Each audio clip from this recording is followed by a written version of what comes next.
Most people think inflation simply means prices going up. Groceries become more expensive, rent rises, fuel costs more than it did last year.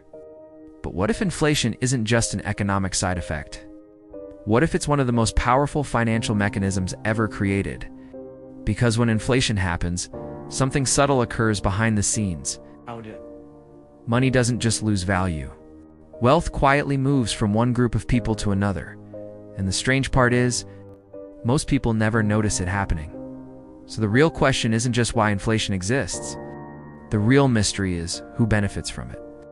For most of human history, money had limits.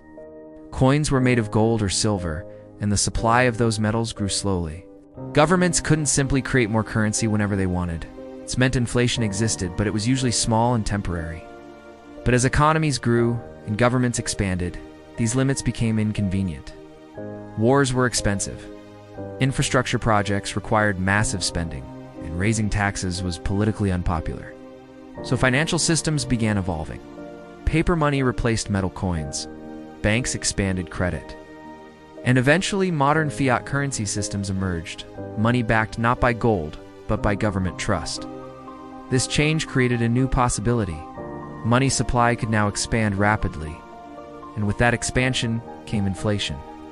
The origins of inflation-driven wealth transfer often begin the same way. Governments need to spend more than they collect in taxes. Instead of immediately raising taxes, they borrow money or expand the money supply. When new money enters the economy, it doesn't reach everyone at the same time. This creates a chain reaction. Those closest to the source of new money, financial institutions, large corporations, and governments receive it first. They spend it before prices fully rise. But by the time that money spreads through the economy, prices have already increased. The last people to receive the new money, workers and savers, face higher prices without having gained the early benefit. This phenomenon quietly shifts purchasing power. As central banks developed in the 20th century, inflation gradually became part of economic policy. Moderate inflation was often encouraged. Why? Because inflation can reduce the real burden of debt. If wages and prices rise, while debts remain fixed, borrowers repay loans with money that is worth less than when they borrowed it. For governments carrying massive debt loads, inflation becomes a powerful tool. Instead of openly defaulting on obligations, they allow inflation to slowly erode the real value of what they owe. Over time, this strategy became normalized. Small, steady inflation rates were presented as healthy for the economy. But inflation systems can become unstable. When money supply grows faster than economic production, confidence begins to weaken. Businesses raise prices more frequently. Workers demand higher wages. Investors move money into assets like real estate, commodities, or stocks. At this stage, inflation begins feeding itself. Expectations of rising prices lead to behaviors that push prices even higher. History has seen these cycles many times. Once inflation escapes control, it becomes extremely difficult to contain. The consequences of inflation are rarely equal. Asset owners often benefit as new money enters financial markets, stocks, real estate, and other assets rise in value. But wage earners and savers often struggle. Their income increases slowly, while the cost of living rises quickly. Savings stored in cash lose purchasing power year after year.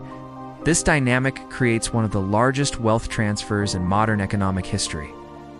And because it happens gradually, it rarely triggers the same reaction as taxes or policy changes. Governments and central banks attempt to control inflation through tools like interest rates. Raising interest rates can slow borrowing and spending. But these measures come with trade-offs. Higher rates can slow economic growth, increase unemployment, and trigger recessions. So policymakers often walk a narrow path, trying to reduce inflation without collapsing the system that depends on it. This balancing act has defined modern economic policy for decades. Today, inflation remains a central force, shaping global economies. Periods of monetary expansion often lead to asset booms. Debt levels continue rising across governments, corporations, and households.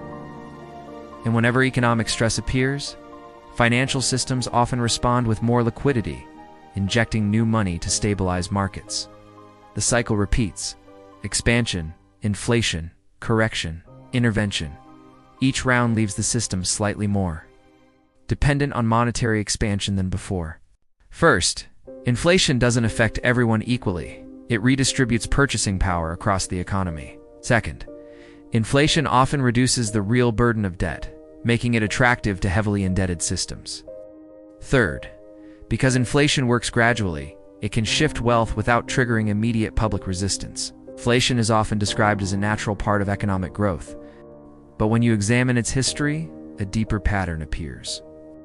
It quietly reshapes the balance between savers, borrowers, governments, and investors. While the numbers change every year, the mechanism itself rarely does. Understanding inflation isn't just about prices. It's about understanding how modern financial power operates.